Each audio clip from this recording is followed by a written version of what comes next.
Hi, I'm Dave Travis. I'm back with Pastor Dino Rizzo.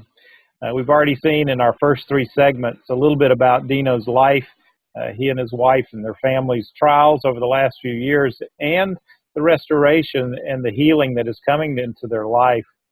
Dino is now working at the Church of the Highlands in the Birmingham, Alabama, well, all over Alabama, Church of the Highlands is, and also with the Association of Related Churches, commonly known as ARC.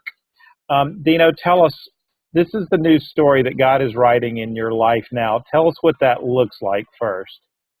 Well, it's a story of grace and truth, and that is something I've learned a lot about. All the grace of God, I would not be here, but then also the truth of God, and so it is a neat season being able to serve at Church of the Highlands, and I'm there overseeing the Dream Center, seeing a lot of their local outreach, helping all their campuses. So that's a lot of fun, as well as being on the management team and speaking some. I'm now beginning to speak out some. And so this year that's limited. Next year, that'll be even more as I enter the third year and 2 years are finished. And then I love what I do at Association Related Churches. I mean, the world is better because of Greg Surratt, our president, and all those guys, all the Surratt boys. And we're having a lot of fun working with church planners and working with partners and pastors. And I love church planners. I still feel like I'm a church planner at the end of the day. If you cut me, I believe church planning. And so I'm enjoying that in this next season and really feel like, Dave, that that's what I want to do for a while. I really feel like it is the next season, partnering up with great groups like yourself at Leadership Network and on and on. But, just and helping to be a big brother to church planners and to pastors. There's not a day that goes by, Dave, that I don't get the privilege and the humble opportunity to communicate to pastors about what I've walked through and what I've learned through pain, learned through shame. And it is not the end of the story. So I'm hoping that the pain and the shame is turning into something that can help others. And I think probably a couple of the biggest takeaways, I never knew how to rest. I never knew how to shut it off. I did not know how to calm down as it related to growth and vision and mission. I did not sleep well. I never took a Sabbath in 19 and a half years of pastoring Healing Place. I never took a legit, true Sabbath. I took some weeks off, but there was probably not 2 weekends together that I ever did not preach, helping friends, doing different things. So I did not know how to unplug.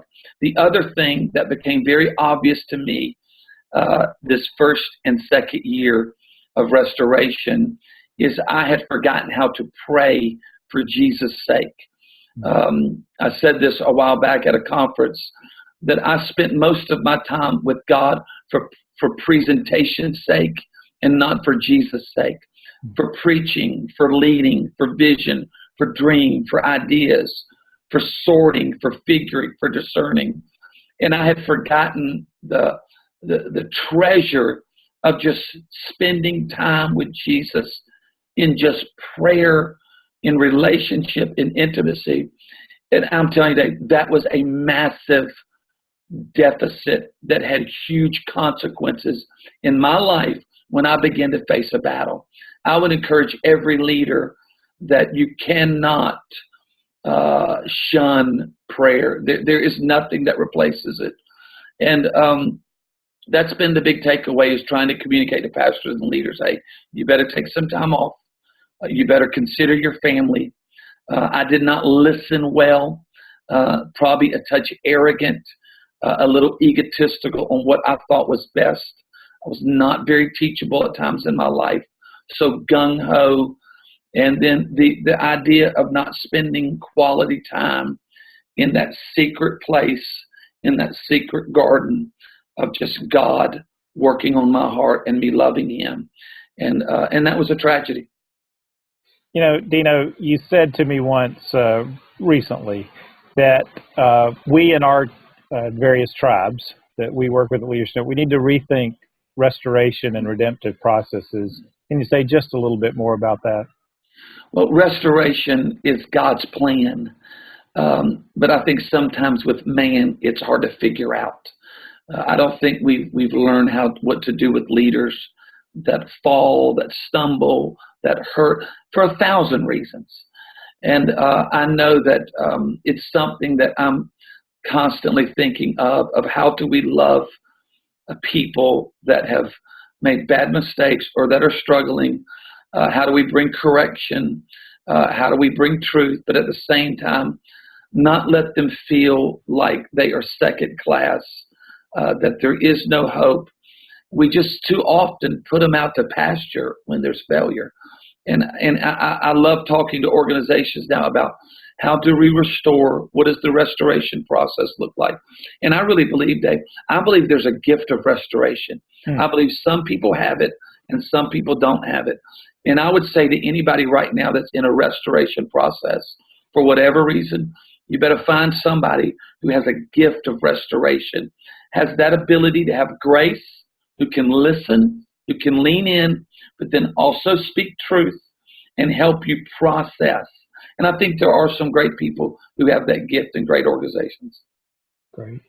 You know, I know one of the exciting things I want to mention before we get out here is that the Ark Churches is starting the Billy Hornsby Church Planting Center. Oh, yeah. In honor of one of our great friends now with Jesus. Yeah.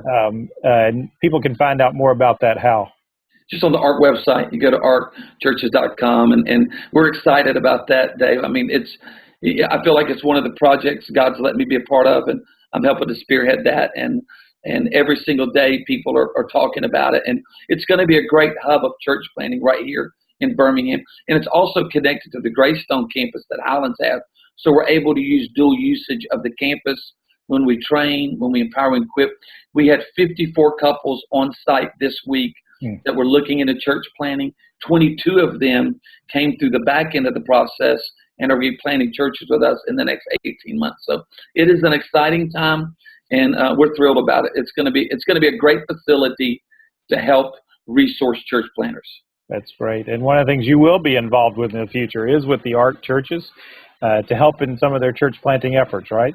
Oh yeah, that's the thing that I probably get up in the morning thinking about. I get up in the morning thinking about pastors who feel lonely, pastors who are hurting, pastors who even maybe hate their life and don't have anybody to talk to. I get up in the morning thinking about church planters. How can we resource them?